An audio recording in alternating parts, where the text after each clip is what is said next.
जय श्रीराम. सार्थ श्री दासबोध. दशक 6वा. समास 8वा.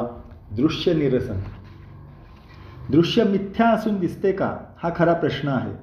याचे उत्तर असे: जड, मूढ व अज्ञानी जीव यांना अनुभव येती व संत, महंत, ज्ञानीपुरुषांना अनुभव येतो. यापैकी संतांचा अनुभव खरा मानावा. मागे श्रोत्याने विचारले होते की जर दृश्य खोटे आहे तर ते दिसते का. या प्रश्नाचे उत्तर आता सांगतो, ते लक्ष देऊन ऐकावे. इंद्रियांना जे दिसते तेच खरे मानायचे हे काही ज्ञानी माणसाचे म्हणणे पाहणे नव्हे. जड, मूढ व अज्ञानी जीव त्यास खरे मानतात. केवळ इंद्रियांना दिसते म्हणून ते खरे मानले तर कितीतरी वेदांत ग्रंथ खोटे ठरवावे लागतील. इतकेच नव्हे तर साधू संतांची वचने खोटी म्हणावी लागतील. माझ्या इंद्रियांना दिसते तेच खरे, त्याच्यापुढे मला दुसऱ्या कशाचे महत्त्व वाटत नाही, असल्या संशयाच्या आग्रहाने भरीस पडू नये. यानंतर अनेक दृष्टांत देऊन श्री समर्थ असे दाखवितात की इंद्रियांना जे दिसते ते खरे नसते. खोटे खऱ्यासारखे दिसते तेव्हा तो खरेपणाचा केवळ भास असतो. एखादे हरिण मृगजळ पाहते आणि तेथे खरोखर पाणी आहे या समजुतीने वेड्यासारखे ते तिथे धावत जाते. तिथे पाणी नव्हे, केवळ पाण्याचा भास आहे हे त्या प्राण्याला कोण समजावून देणार. एका माणसाला रात्री स्वप्न पडले. स्वप्नात त्याला पुष्कळ द्रव्य सापडले. शिवाय त्याने स्वप्नातच पुष्कळ लोकांशी द्रव्यांचा व्यवहार केला. तरी पण हे सगळे प्रत्यक्षात खरे कसे मानावे. एक तरबेज चितारी होता. त्याने एक मोठे सुंदर व आकर्षक चित्र तयार केले. एका माणसाला ते फार आवडले व त्याचे प्रेम त्यावर बसले. पण तेथे खरे काय आहे हे ते पाहू लागले तर नुसती माती हाती लागली. रात्रीच्या वेळी दिव्यांच्या प्रकाशात कलाकाराने बनवलेल्या स्त्रिया, हत्ती व घोडे बघितले तर मन अगदी रमून जाते. पण दिवसा त्यांना पाहिले तर त्यांच्या मागचे कातडे दिसते व त्याचा तिटकारा येतो. समजा एखाद्याने लाकडांच्या व पाषाणाच्या निरनिळ्या सुंदर प्रतिमा तयार केल्या. त्या फार सुंदर वाटल्या व मन मोहून गेले. पण जवळ जाऊन बघितले तर लाकूड किंवा दगड याखेरीज काय हातास लागणार. मंदिराच्या दरवाज्यावर अनेक गोपुरे किंवा मजले असतात. त्यावर सुंदर पुतळ्या कोरलेल्या असतात. त्यांच्या शरीरातील वाकडेपणा व नजरेतील तिरपेपणा मन मोहून टाकतात.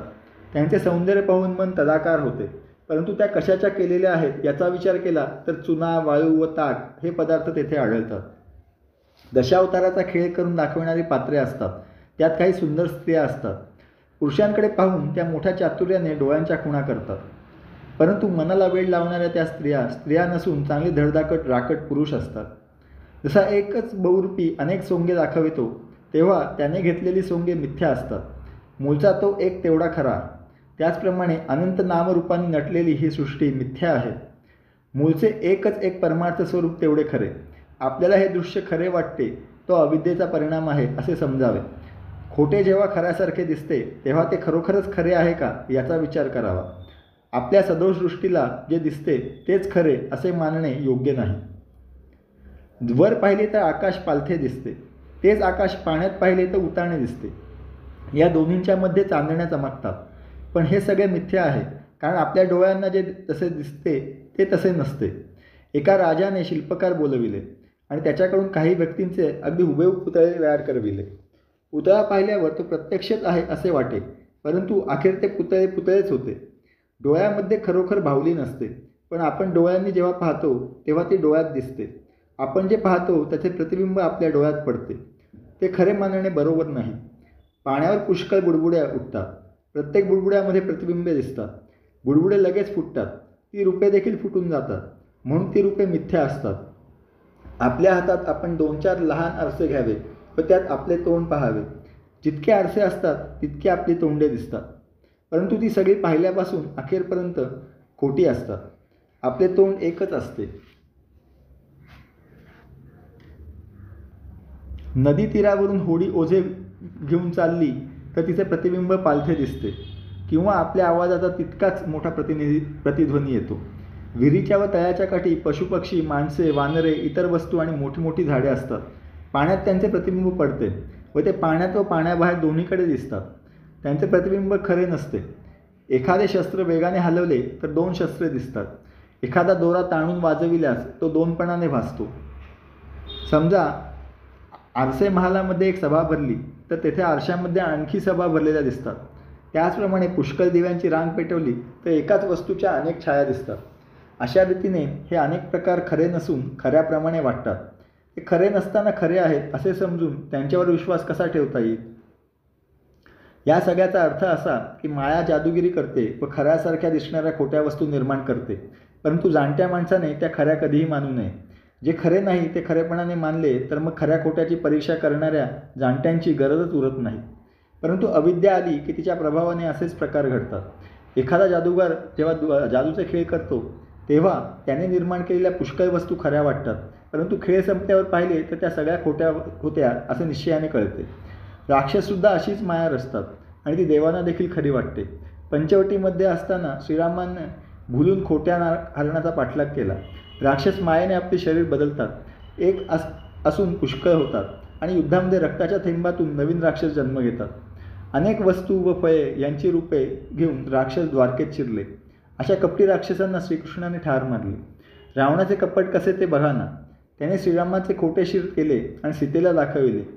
त्याप्रमाणे काळनेमीने मायेने निर्माण केलेला आश्रम किती विलक्षण व अपूर्व होता. द्रोणगिरी नेताना मारुतीला फसवून उशीर करण्यासाठी काळनेमीने एक ऋषीचे सोंग घेतले आणि एक सुंदर आश्रम निर्माण करून आपण तेथे खोटा ध्यानस्थ बसला. प्रथम मारुती फसला, पण नंतर ते कपट ओळखून त्याने काळनेमीस ठार मारले. कपटबुद्धी असलेले पुष्कळ दैत्य देवांनाही आवरत नसत. मग भगवंताच्या शक्तीने अवतार घेतला व त्याचा संहार केला. अशी ही राक्षसांची माया देवांना देखील आकलन होत नसे. राक्षसांच्या कपटविद्येचे प्रावीण्य कल्पनेच्या पलीकडचे होते. मनुष्य जे कृत्रिम निर्माण करतो त्यास बाजीगिरी किंवा जादूगिरी म्हणतात. राक्षस जे कृत्रिम निर्माण करतात त्यास वोडंबरी किंवा इंद्रजाल म्हणतात. तर भगवंतापासून जे कृत्रिम निर्माण होते त्यास माया म्हणतात. ही माया मोठी विचित्र आहे. तशीच ती अनेक प्रकार निर्माण करते. भगवंताची माया अगदी खऱ्याप्रमाणे दिसते, पण तिच्यावर विचार केला की ती नाहीशी होते. सारखी नजरेस पडल्याने ती खोटी असूनसुद्धा खऱ्याप्रमाणे भासते. माया खरी मानावी म्हटले तर ती प्रत्यक्ष नाश पावते. माया खोटी मानावी म्हटले तर ती प्रत्यक्ष दिसते. म्हणून माया खरी आहे असे सांगितले तर मन विश्वास ठेवीत नाही. तसेच माया खोटी आहे असे सांगितले तरीही मन विश्वास ठेवत नाही. परंतु हे काही खरे नव्हे. मायेचा विचार म्हणजे खोट्याचा विचार आहे. हे सगळे दृश्य केवळ स्वप्नासारखे आहे हे समजून राहा. माणसाच्या विचारामध्येही जी गुंतागुंत निर्माण होते याचे कारण अविद्या होय. अविद्येतून मी देहच आहे ही देहबुद्धी जन्म पावते. देहबुद्धीमुळे दृश्य खरे वाटते व त्यामुळे ब्रह्मापर्यंत पोहोचता येत नाही. हा दृश्याचा पसारा काही खरा नाही, तो भास आहे असे आत्तापर्यंत अनेक प्रकारे समजून सांगितले, तरी पण तुला तो भासच खरा वाटतो. हा भ्रम तुला का होतो त्याचे कारण सांगतो, ते ऐकावे. दृश्याचा पसारा अविद्येने भरलेला आहे. आपला देह अविद्येतच जन्म पावतो. आत बाहेर तो अविद्येने भरलेला आहे. या कारणाने मिथ्या असणारे दृश्य सत्यच आहे असा अविवेक किंवा चुकीचा विचार आपल्या अंतर्यामी संचरतो. आपण डोळ्यांनी बाहेरची वस्तू पाहतो, त्या वस्तूवर आपले मन जाते व तिचे रूप घेते. आपल्या सूक्ष्मदेहामध्ये वस्तूची प्रतिमा तयार होते. अविद्येने निर्माण केलेल्या दृश्याला धारण करणारा सूक्ष्मदेहसुद्धा या कारणास्तव अविद्यामयच असतो. पाहणारा द्रष्टा अविद्यामय व पाहिलेले दृश्य देखील अविद्यामय असते. अविद्यामय द्रष्टा अविद्यामय दृश्य पाहतो, म्हणून द्रष्ट्याच्या दृश्याच्या खरेपणावर विश्वास बसतो. आपला देह आतबाहेर संपूर्णपणे अविद्येने व्यापलेला आहे. तो देहच मी आहे असे ठामपणे समजणे हे देहबुद्धीचे लक्षण होय. अर्थात अविद्यामय देह मीच आहे या दृढ भावनेने दृश्य पसारा बघितला म्हणजे तो सर्वस्वी खरा वाटतो हे बरोबरच आहे. द्रष्ट्याच्या बाजूने देह खरा मानला व दृश्याच्या बाजूने दिसणारे पदार्थ खरे मानले, या कारणाने द्रष्टा व दृश्य यांच्यामध्ये वेगळेपणा निर्माण होतो आणि मग दृश्याबद्दल दृष्ट्याच्या मनात मोठा संशय जबरदस्तीने पसरतो. आपण आपली देहबुद्धी अगदी मजबूत करून मोठ्या धीटपणे ब्रह्म पाहण्याचा प्रयत्न करू लागलो तर परब्रह्मापर्यंत नेणारी वाट दृश्याने रोखली आहे असे आढळून येते. परमात्मा स्वरूप सूक्ष्म असल्याने त्याच्यापर्यंत पोहोचण्यास सगळे स्थूल व दृश्य अलीकडे सोडले पाहिजे. आत्मज्ञानाच्या क्षेत्रामध्ये आपण दृश्याला सत्य मानतो. इतकेच नव्हे तर दृश्य सत्य आहे असा आपला निश्चयच झालेला आहे. तुम्हीच पहा की या भ्रमामुळे एकाएकी केवढा घोटाळा होऊन बसला आहे. मीपणाने ब्रह्मप्राप्ती होईल हे शक्यच नाही, पण हे बोलणे आता पुरे. दृश्यावर खरेपणाचा विश्वास असणे हेच मुळे देहबुद्धीचे लक्षण आहे. आपला देह हाडांचा सापळा आहे, त्यामध्ये माणसाचा डोळा आहे. त्या डोळ्याने मी ब्रह्मगोल पाहील असे जो म्हणतो तो काही ज्ञानी नव्हे, तो आंधळा व निव्वळ अज्ञानी असतो. चर्मचक्षुने नव्हे तर ज्ञानचक्षुने ब्रह्म अनुभवायचे असते. अज्ञानी माणूस आध्यात्मिक अंध असतो. आपल्या इंद्रियांना जे जे दिसते व आपल्या मनाला जे जे भासते ते सगळे कालांतराने नष्ट पावते. म्हणून अविनाश परब्रह्म हे दृश्यापलीकडे राहते. परब्रह्म हे शाश्वत तर माया अशाश्वत आहे, अशा प्रकारचा निश्चित निर्णय अनेक शास्त्रांनी सांगितला आहे. आता पुढील समासामध्ये देहबुद्धीच्या लक्षणाचे निरूपण आहे. ज्याच्याबद्दल भ्रम होऊन सगळा घोटाळा निर्माण झाला तो मी कोण हे सांगितले आहे.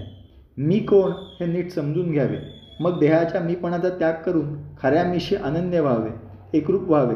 हे जर झाले तर समाधान सहजच अंगी मांडते. समास 8 समाप्त.